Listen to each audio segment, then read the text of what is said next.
Hello, everyone. So I am back again because obviously you did not hear my first introduction. We were muted, so I'm starting again. Good morning, everyone. Welcome to another episode of Voices of ASEAN. My name is Beatrice, and before I introduce our guest for today, I want to share some very shocking news I recently found out. More than 50% of waste in Southeast Asia is food waste. You heard me right, food waste, and that's perfectly good and edible food, from produce to cooked food that ends up being thrown away. And yet, around 10% of people in the region either go hungry or are malnourished. It's a shocking state of affairs, and joining us today to talk about how we can put a stop to it is Syazwan Mokhtar, the General Manager of the Lost Food Project.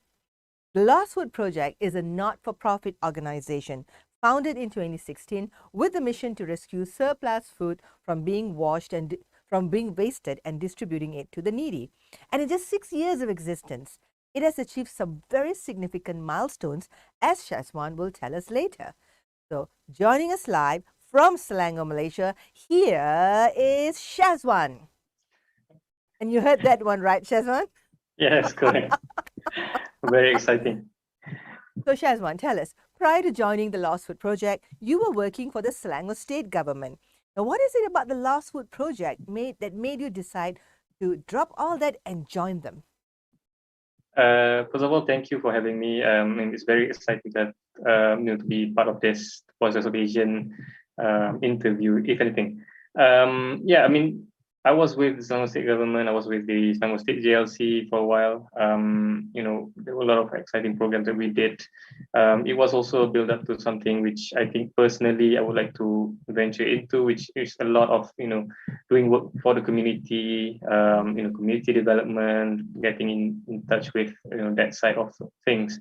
So I've known about the Lawsuit Project for quite a while. In fact, I know the founder since the very nascent stages of the Lawsuit Project, even before it started. Giving some playing some advisory role with regard to providing some context into the NGO work that the founder wanted to be involved in. Setting up food bank and all that. So when she came calling again around 2019, I thought it was the right time to jump into the work. I've been involved with I guess some form of politics, working in politics. I've also been involved with working in government and many other areas of work. So I've done work with NGO as well when I was when it was very much in the earlier stages of my career, and I thought maybe this is the right time to go back into doing work with NGO and working with people and community, and hopefully play a bigger role in helping out the less privileged. It's nice to make an impact, right? Be able to do Correct. something that's larger than ourselves, right? Yeah, I envy basically. you.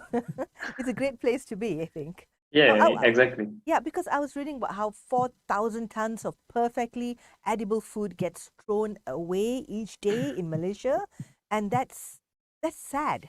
And I think our viewers would like to know what's the cause of all this wastage.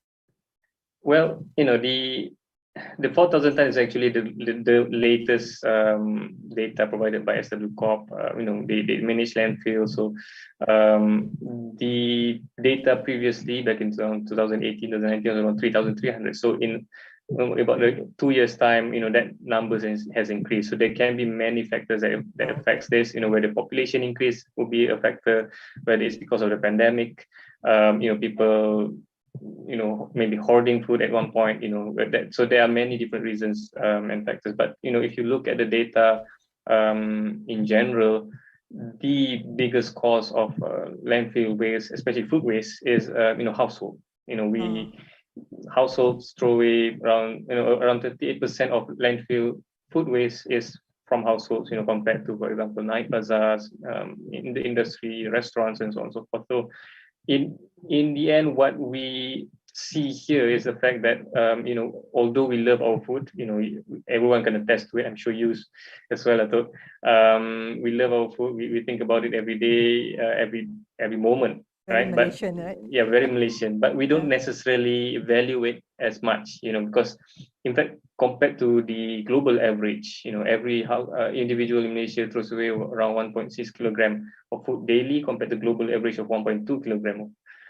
So these statistic and data which showcased kind of our appreciation of food, which I would say, not as valued as much as we think. Maybe we just buy more than we need to eat. That can be, yeah, exactly. And one of the main reasons why we throw away so much food is, first of all, not understanding the longevity or the lifespan of a food item. We're talking about maybe eggs. Sometimes we boil it and we don't even eat it. When you can always put it in fridge and it lasts a week also. Or even vegetables, when it wilts, we immediately throw it away. When you can also make so many different things with it.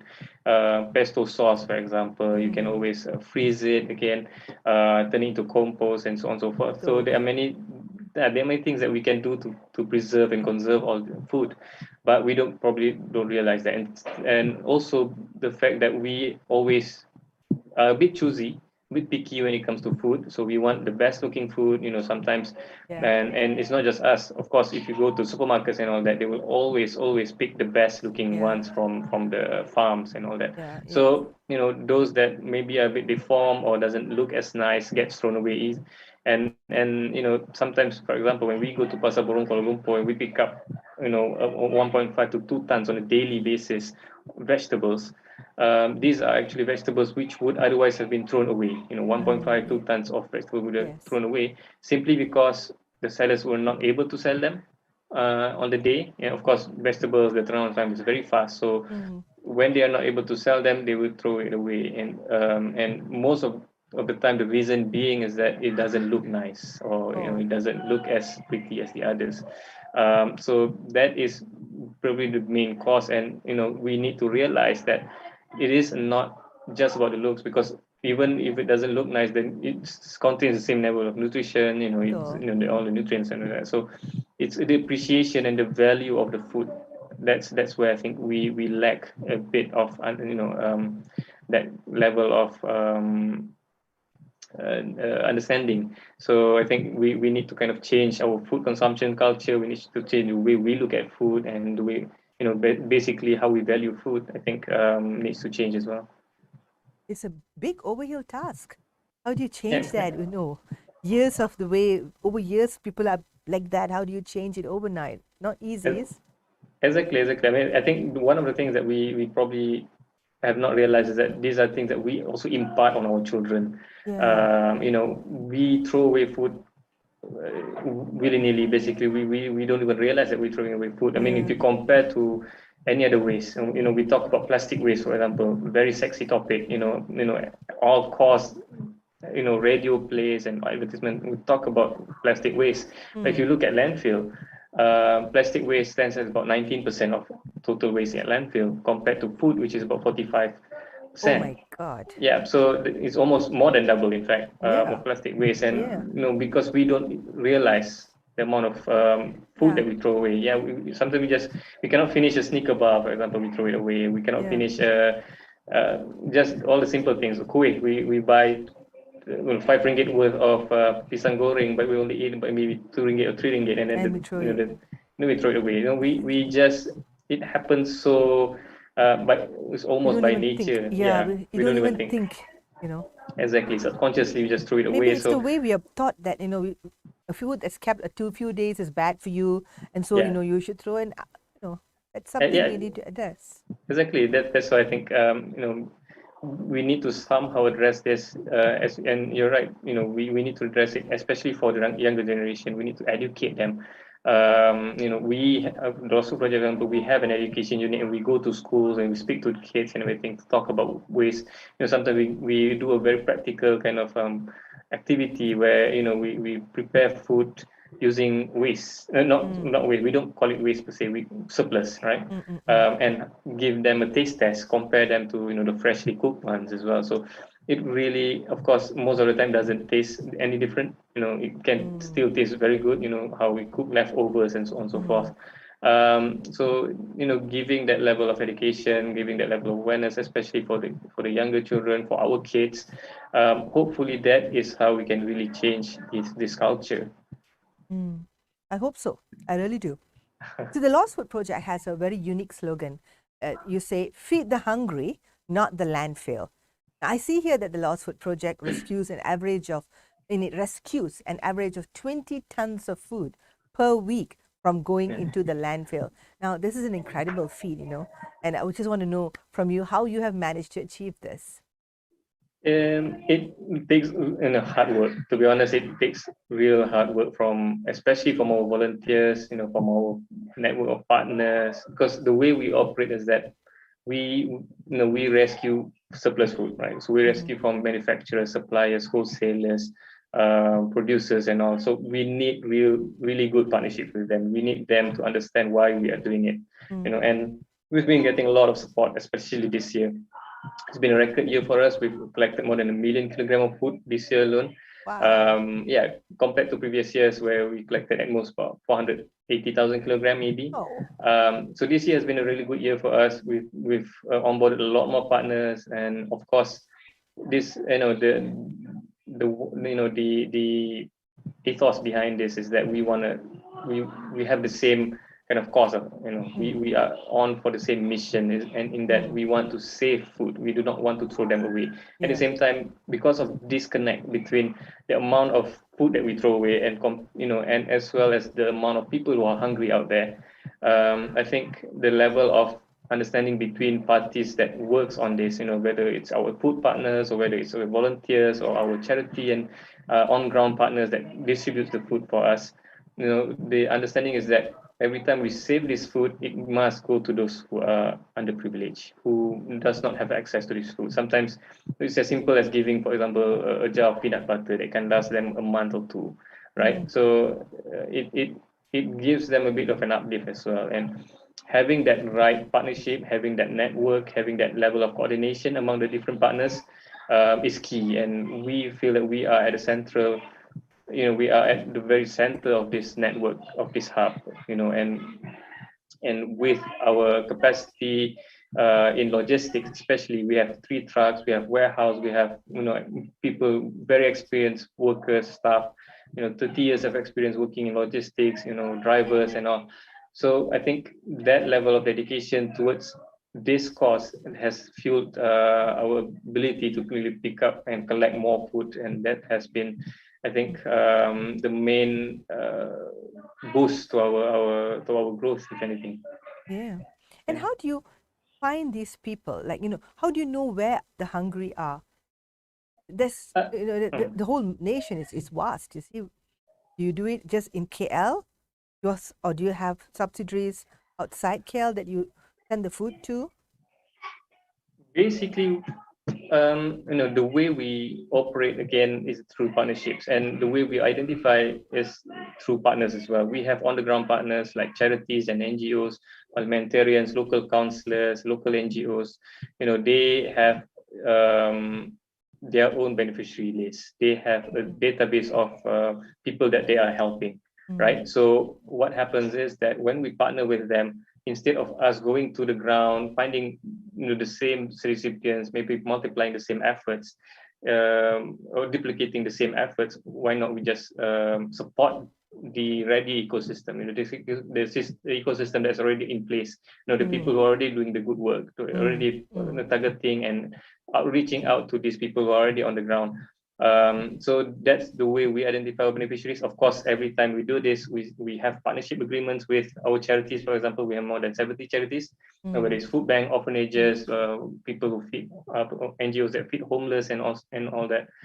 So we have partnership agreements with them to ensure that the food that we give them goes to the right people, doesn't get thrown away, doesn't get wasted, or doesn't get sold, for example. We also work with people who reach out to B40 community, B40 families at PPRs, the local, the housing projects, the government buildings. The public housing and so on and so forth. So when we reach out to the parliamentarians, local councillors, and local NGOs that handle certain communities and so on and so forth, they already have a database of people, and they already have a system in order to collect the names and so on and so forth. And by identifying the right partners, we are able to reach out to more people. And the way by doing this, we can also do a lot more outreach. For example, not just in KL. Of course, we are already reaching out to people in Johor Bahru. We've already registered people in Penang, an NGO in Penang, a charity in Penang. We're doing the same work in other parts of the countries as well, And through this network, we need not necessarily increase our capacity, tenfold or anything like that, but ensuring that we are able to coordinate, we have the right procedures, we have the right SOPs, we have the right policies in place to ensure that every partner that we collaborate with knows the standard that we want to apply, when we collect and distribute food. And we have our partners that provide the food, with every confidence when they give us the food that they, the surplus that they have, that will go to the right people. So I think that's the key to how we continue to grow and how we continue very systematic. Yeah, correct. Very efficient, systematic manner. hopefully that's the goal. I think if anything, we want to be ahead of the curve. You can build your system on traditional methods and traditional ways, but we find that if you just look at companies like Airbnb and Grab and so on and so forth, like Uber, for example. These companies they don't even have an asset, right? So they don't have any asset, but they are able to grow their business. Yes. So these are these are the aspiration for us as well. Not that we do not want to have any assets and so on and all that, but we also want to grow in a very systematic, cost-efficient manner that allows us to reach out to as many people as possible without having the need to really increase our expenses. Absolutely excellent. I love the way your vision is, and I think you've done really well, and congratulations. Now, aside from your success in rescuing lost food, what other achievements would you like to highlight to our viewers? I think one of the, personally, I feel that, of course, we recently won the Sustainable Business Award up against a lot of MNCs and GLCs. I think this is the second year that we won this award. It is testament to the hard work that is put in by the volunteers, by staff and committee, and also our partners and all. But really, the most, I think, telling part of our contribution is the past year and a half, when COVID started, when the pandemic started. No one really knows what to do. We were in a situation where it was pretty much unprecedented, especially for us, because we are rather new. We almost like a startup NGO, facing a situation where we lost, for example, for about 3 months, we lost Pasar Borong Kuala Lumpur, which has been providing us the most number of food. They provided us 1.52 tons of vegetables daily. We lost Pasar Borong for a while because they had to close because of the pandemic and the virus and so on. But powering through that, with a small number of volunteers, because we also had to cut because of all the restrictions, so we had to cut activities. Powering through that, putting really hard work from the volunteers, especially finding new partners to provide food, finding new people to provide food for and all that. So we grew from providing, at the start of the pandemic, just 8 charities to growing to now about 70 charities and more than 10 B40 community areas, 8 to 10,000 people on a weekly basis. So I think that is the greatest achievement, seeing how well we cope with an unprecedented situation and growing from that and to where we are now with record numbers of collection and distribution of food. Fantastic. I have a comment here. Actually, it's a question from Mohd Luyima. Yeah. He's asking, what is the general sentiment and willingness among food manufacturers to contribute their unwanted food to the Lost Food Project? Great question. I think this touches on the very core of what the Lost Food Project is, and sometimes it was a challenge initially. I think when the lawsuit project started, trying to convince supermarkets, trying to convince manufacturers to give food, especially their surplus, because sometimes, the main fear is not the fact that they'll be giving away food. All right. The main fear is that what happens if they give away food and there's something wrong with it. What's the liability there? And last year, the previous government worked on the Food Donors Act, and last year was gazetted by the current government. So it gave a lot of confidence for the contributors, because they know that, especially with the Food Donors Act, they're not liable for any actions taken if if something goes wrong. Yeah, if something goes wrong, especially if every step has been taken to ensure that the food provided is of good quality, is still in date, has not expired, and so on and so forth. So taking away that liability, taking away that fear has kind of opened up a lot of contributors, food donors wanting to contribute to the lawsuit project, and we've seen the numbers grow over the past year and a half, especially. And I think the general sentiment is that they do want to give because it is for a good cause, and the alternative is just throwing it away, and that does nothing to anyone, right? In fact, we are also helping them with their with the back end of their food supply chain. If they want to throw it away, give it to us. We can do all the contribution and help you with carbon offsetting, for example, if that's something that you want to tackle, or help you with your CSR project, if that's something that you want to look into. Sometimes it's having been on the other side as well, having been part of corporate, I know how hard it is to handle CSR projects. If you're looking at the CSR project and you want to handle maybe one orphanage, that's one whole department handling one orphanage, right? And then you want to look at maybe 3 or 4 orphanage. When you work with the lawsuit project, for example, immediately just working with one entity, you are reaching out to 70 charities, and you're reaching out to more than 10 B40 communities, right? So that's where I think the value proposition is for working with an NGO like the Lawsuit Project or any other food bank, for example. It gives you multiply effect in a very cost efficient and efficient kind of working environment, and that's what we are there for. We are the experts of collection and food distribution. So working with the Lawsuit Project allows you to do that efficiently. Yeah. The Lawsuit Project has a strategic plan, Syazwan, from 2019 to 2021.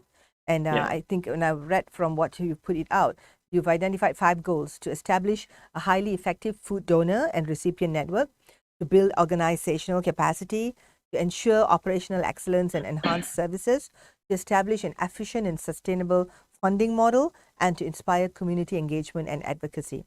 So with this 5, what has the progress been in meeting these goals, and where does the Lost Food Project intend to go beyond 2021?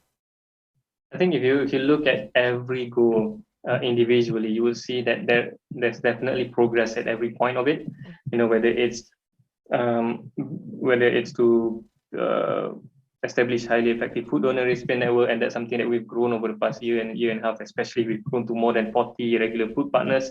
I give you an example of just our bread partnerships. The bakeries that provide us bread on a daily basis, we grew from collecting maybe 100 kilogram to 100 kilogram in a single year to now collecting 6 tons on a monthly basis. These are bakeries providing bread, which is still in date again. But if they're not able to sell on the day, the next day they'll give it to us, and then we'll distribute it to charities. And imagine how light bread, all these baked goods are, and collecting 6 tons of it on a monthly basis is because we've been able to grow that number of contributors in that area alone, and from 1 or 2 bakeries to now more than 10 bakeries all over KL and Klang Valley. And these are big name bakeries as well. We're talking about the likes of Lavender, Komugi, Ted Boy Bakery, and so on and so forth. So that in itself has in progress. We talk about the organizational capacity. We've grown the number of people that we the number of staff we have. We've also grown our logistics aspect of, for example, collecting from Pasar Borong on a daily basis from 2 to 3 times previously in a single week. So we are going on all front. I also like to touch on the funding model, sustainable funding model. So we've always relied purely on donation to cover expenses, and our funding model has always relied on corporate funding, and we've grown now to having more public funders as well. So we have monthly pledges, and this year we've grown that base to more than 100 monthly pledges, and we hope to grow that to 2,000 maybe in 2 to 3 years time. So that gives us at least more kind of sustained funding that we can budget on, because sometimes reliance on corporate funding or reliance on ad hoc funding, we cannot budget based on those. It's very difficult to anticipate how much a corporate might want to give. This year maybe the focus is on food and food insecurity, but next year they may go for something else. And so that's the nature of corporate CSR, and we want something a bit more sustained. So we vary the platforms as well. It's now it's not just targeting a single donor. We target so many different donors from very different platforms. So we have Lazada as well, for example. We have Simply Giving. We work with Shopee. We have Grab. We have Maybank and CIMB, and all these different kind of platforms that provide us avenues to collect from various different number of donors. So that allows us to build and grow, at least have some confidence that money will come in on a monthly basis, because our expenses cover our trucks, fueling our trucks. It covers our warehouses, stocking our warehouse. It covers our staff. Like I mentioned earlier, we have very professional logistics staff members with more than 20-30 years experience working on this. And and they are volunteers? They're volunteers or full-timers? Full-timers. So we have about 9 full-timers, mostly truck drivers and logistics people. We have also people working in procurement and admin and so on. But we also have a large network of volunteers, 250, 300 active volunteers. Registered volunteers about 1,000, more than 1,000, but the active ones, the ones that help us with collection, help us with deliveries, help us with back-end stuff like IT, legal, in fact, PR, content, and so on and so forth. So, have this is building capacity on 2 fronts. So we hope to be able to have these dedicated volunteers with us for a long time. And most of them are truly dedicated. I can tell you, a few of them work almost 9 hours a day as a volunteer. Yeah, no incentive whatsoever. I think just fulfillment from being able to help people out. I think where do you find them? I mean, it's really incredible.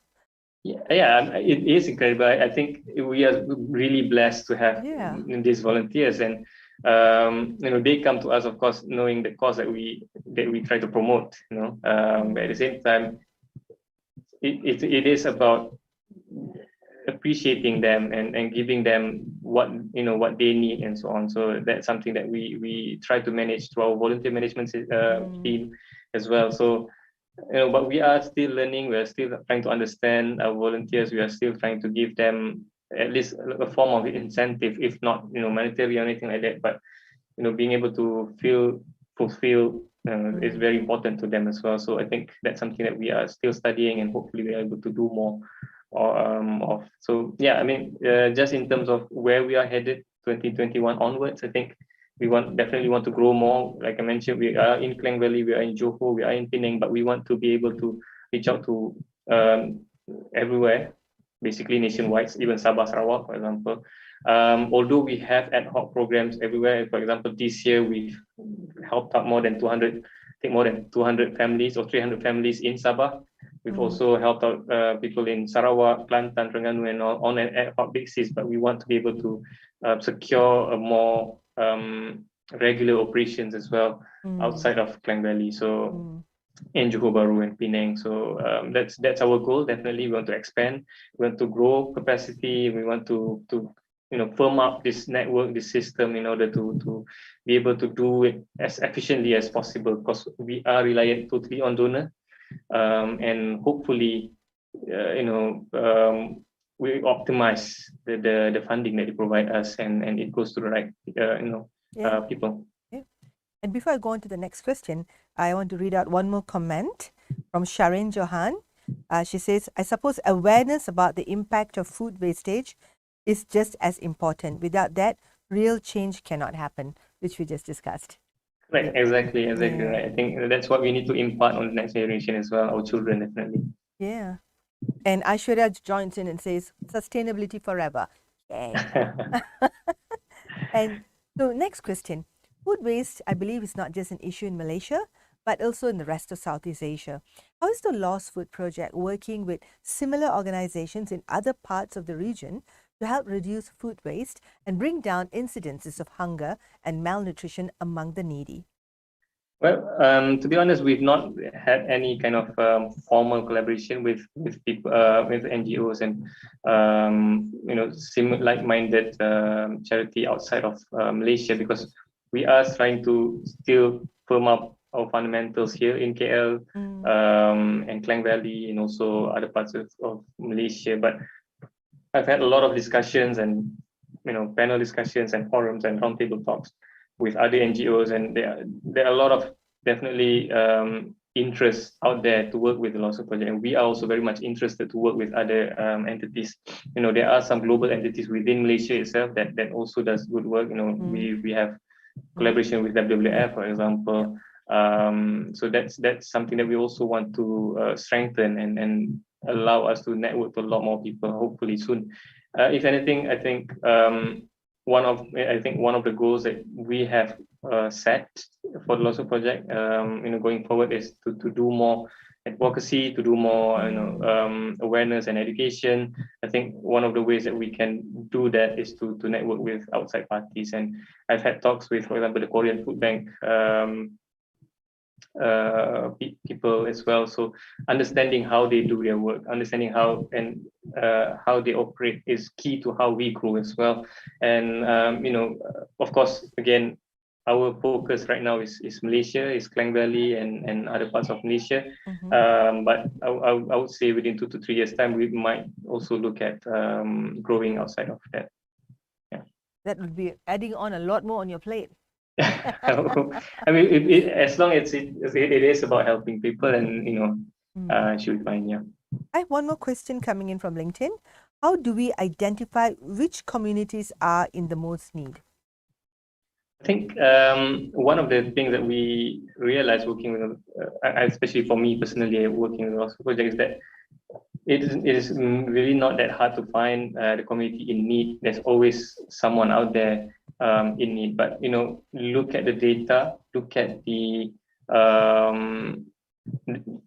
just look at the data. Basically, we work with parliamentarians, we work with local councillors, we work with local NGOs. Always look at those urban poor communities. We sometimes it is the PPRs. 50% of those living in PPRs are actually poor. Right. You have studies by UNICEF, you have studies by Khazanah Research Institute, for example, or Bank Negara.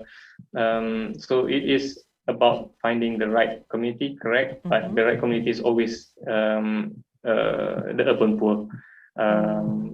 At least for Losu project. But of course, having outreach to the likes of Orang Asli and having outreach to outside of Klang Valley is also very important. For our, in terms of just understanding the makeup of the communities themselves. But we find that even though we provide more than 20 tons on a weekly basis, there's a lot more people out there that's in need. We serve right now about 6 communities and 70 charities, but the waiting list for requests and all that is much longer than that. We've not even touched on community, not that we don't touch, but we've not even really focused on communities in Selangor, for example, in the places like Kota Damansara, Petaling Jaya. We have had some distribution in those areas as well, but not as regular as we want it to be. But hopefully, with more partners coming in, with more food coming in, we will be able to focus and shift our focus to the other communities.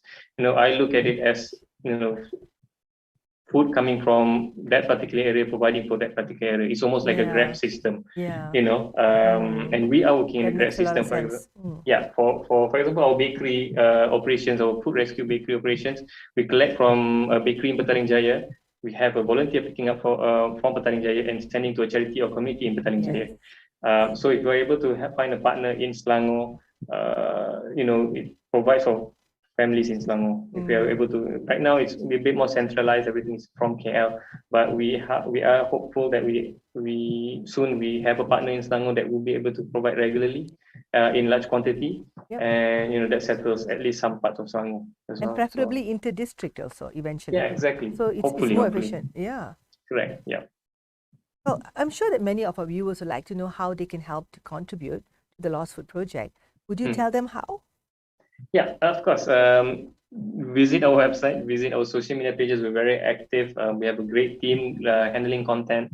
We have a great team that handles our volunteer management as well. So if you look at our website, if you look at how you can contribute as either as a volunteer or as a donor, we also encourage you to provide funding. For example, if you are not able to go down to the ground and help us, with volunteer work, funding helps immensely, keep us sustainable operationally for the long term. Just visit the website, visit our volunteer page, sign up, and then we have a volunteer session, join it. We will explain a lot more about the Lost Food Project. We will explain about the roles that are available. It's not just food collection and delivery.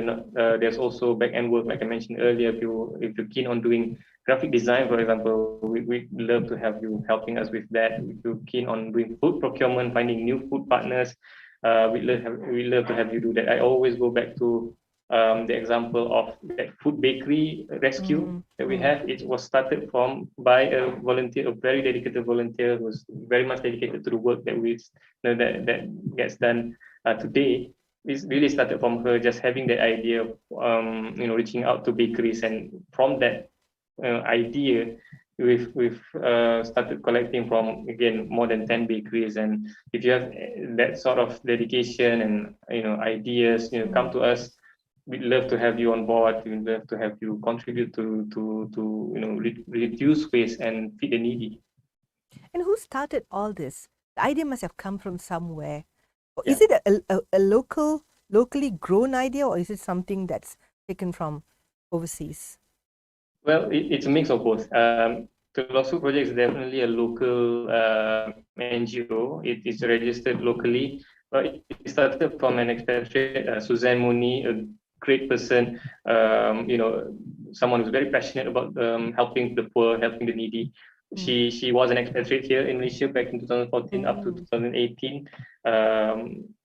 She started the Lost Food Project when she was here. She started with her friends, with the founders of the Lost Food Project. Some of them are still with us, as part of the committee, the Lost Food Project committee. So they started it. They had this vision. They had this passion for the work. It started off from back of cars, for example, just going to supermarkets, asking if they have anything to throw away. In fact, it started with a box of bananas sitting on the floor.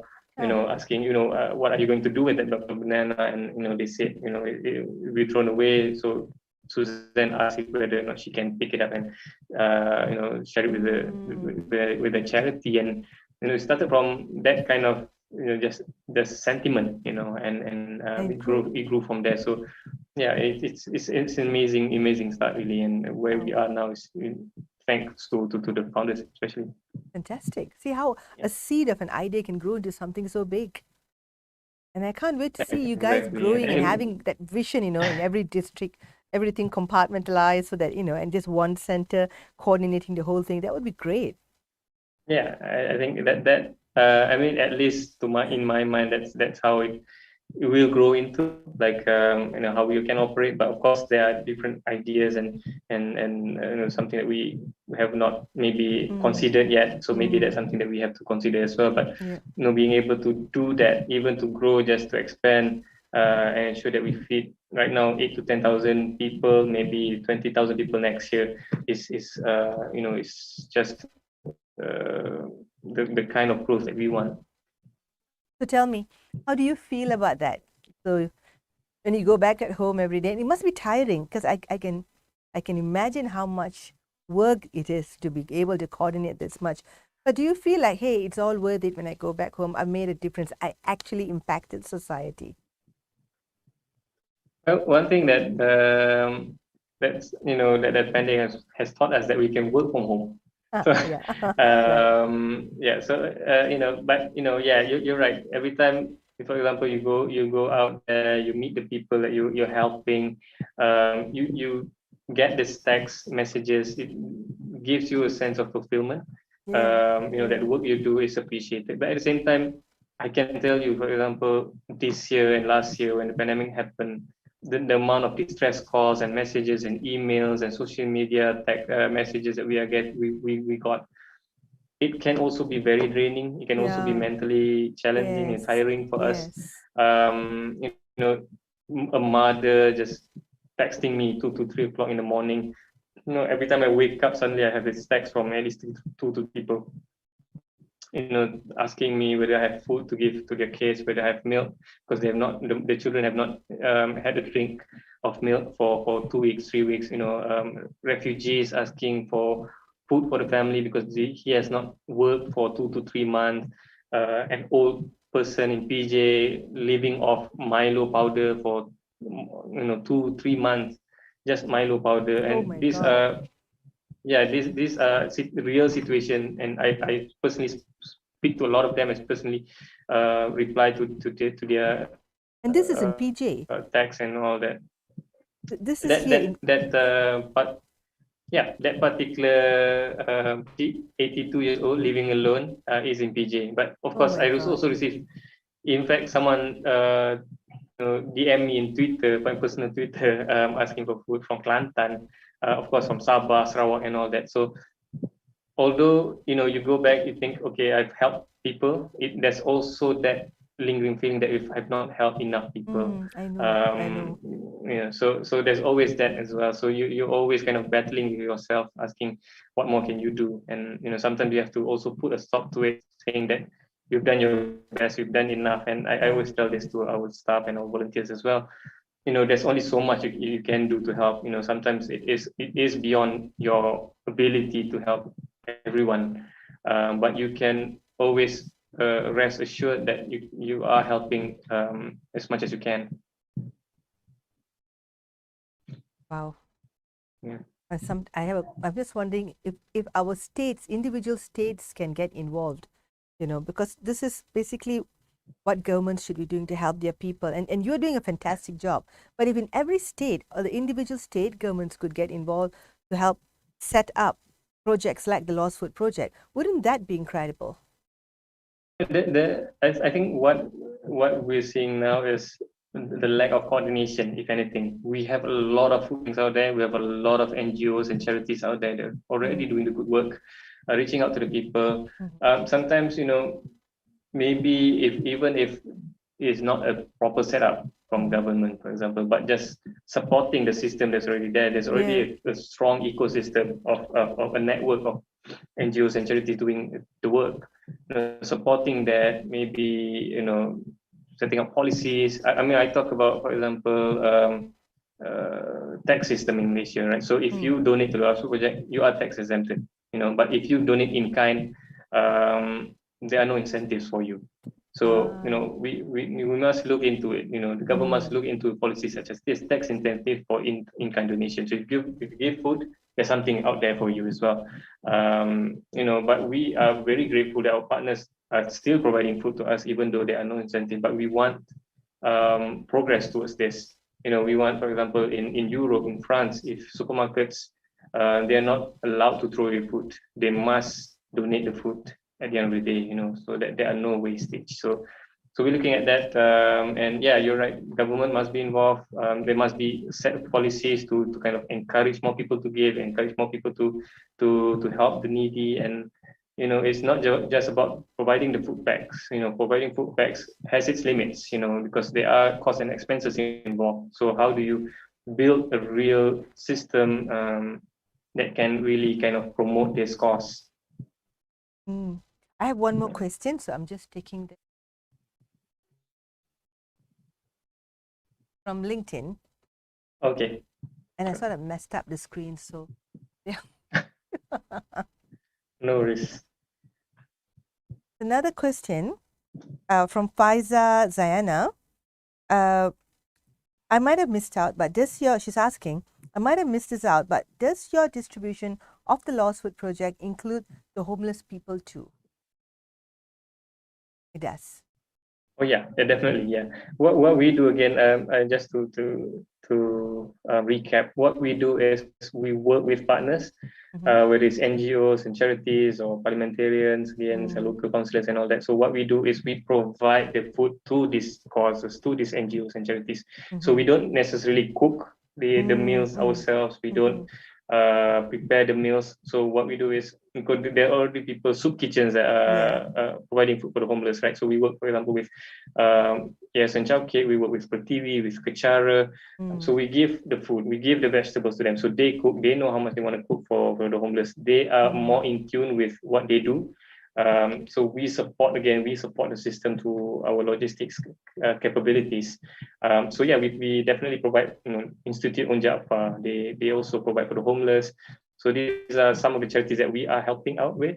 Hopefully alleviates their own situation. Sometimes it's very stressful to focus all your finance to buying food, because you also have to pay rent, you also have to pay all the utilities and stuff and all that. So you can alleviate some of that stress away with regard to food provisions, even though not as regular, but sometimes it does kind of contribute, because the value of the food itself, even though to us it's free, but the actual value of the food you purchase can go to up to millions in a single year. Yeah.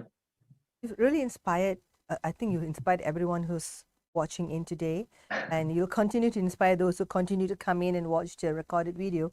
Now, a last question. Like, for those who want to volunteer just to be a part of this, can they just do a few hours a week, or does it have to be a very structured way? Can they just say, I can come on Sundays? Is that possible? That we don't impose any kind of conditions for volunteering. So if you are able to, for example, if the only thing that you can do is to collect from a particular bakery in PJ to send to a charity in PJ once a week, still do that. We can do that. We are happy to have you on board still. We are happy to have you part of the team. If your contribution is 1 hour a week, that's enough for us, because it does make us a lot more efficient. Having a pool of drivers is good, because sometimes one person cannot do it, so B can take that person's place. So yeah, I mean, we don't impose any kind of condition for that. I'm thinking how I can find 1 hour and get in there and help you. So yeah, I mean, we definitely welcome you. Well, thank you, Syazwan. Thank you so much for sharing with us how the Lost Food Project has grown and the impact it has to society and to the hungry. And I'm really here praying that you're going to become far much more successful in your reach, and that everyone who's hearing this joins in and contributes and pushes this forward. Thank you so much. So next week, we're going to be talking about money, big money, specifically, or should that be SPAC-specifically, special purpose acquisition companies, or SPACs. Just last week, news of a merger between the SPAC Digital World Acquisition Corporation and Donald Trump's Trump Media and Technology Group pushed the former's shares to the stratosphere. From under $10 US, the price of DWAC's shares rose to as high as $175 US per share. This renewed interest in SPAC has led to many questions. What are they? How do they work? And what should savvy investors look out for? I'll be joined next week by Dato Sri Paul Chong, venture partner of ARC Capital, one of the major funds behind DWAC. It's at 7 p.m. Malaysian time on Friday, 5th November. Tune in and feel free to ask questions during the show. Voice of ASEAN thanks you for your time, and we'll be uploading a recorded version of this dialogue in our portal for those who missed it. Good night, folks.